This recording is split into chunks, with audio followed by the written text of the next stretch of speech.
what is March without a Cinderella? So we're going to start with that. We're going to start with the Cinderella pick. Who do you have as yours for this March? For my Cinderella pick, I have Colorado State.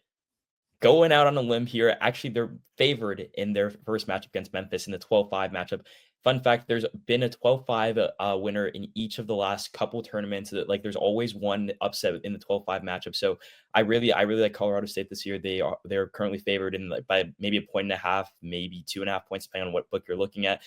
In the second round, they probably play Maryland, if not Grand Canyon. Both of those matchups, I think, bode well for them. They've won each of their last 10 games. They're coming into they finished off the conference tournament really strong by winning their conference. I think that they're carrying a lot of juice into March Madness in that, and I can definitely see them making it to this Sweet 16.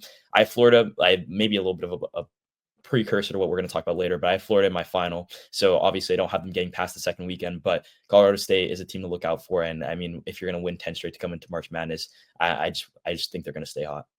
Yeah, that's a really good pick. I've heard Colorado State. I have Colorado State winning in my bracket as well, at least for the first game.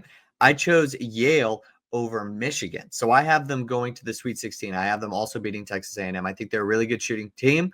And that is something a lot of people are on. They're talking about it. Texas A&M plays a completely different style of basketball. So that game, you could feel like it could go either way. It could sway. But I think Yale is definitely my pick. I also have VCU to make a run, but I'm worried about that opening game against BYU. But I think after, if they can beat BYU, I think VCU can potentially make a run. I don't know how you're feeling about those.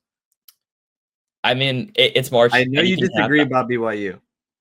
I mean, I have BYU in my Elite Eight, so I definitely can't go as far as to say that VCU beat them in the first round. I mean, it could happen. VCU is a good team, but the fun fact that I was talking about with the 12-5 matchup is that in 33 of the last 39 tournaments, the 12 seed has moved on past at least like the 5 seeds have not swept the first round. So in 33 of the last 39 tournaments, obviously you throw stats out the window like that when it gets to March. But I think if there's going to be one 12 seed to make a run, it's going to be Colorado State. And your picks, I don't want to be too bullish on any different side because I have BYU in my Elite Eight, and you think they're going on in the first round. So.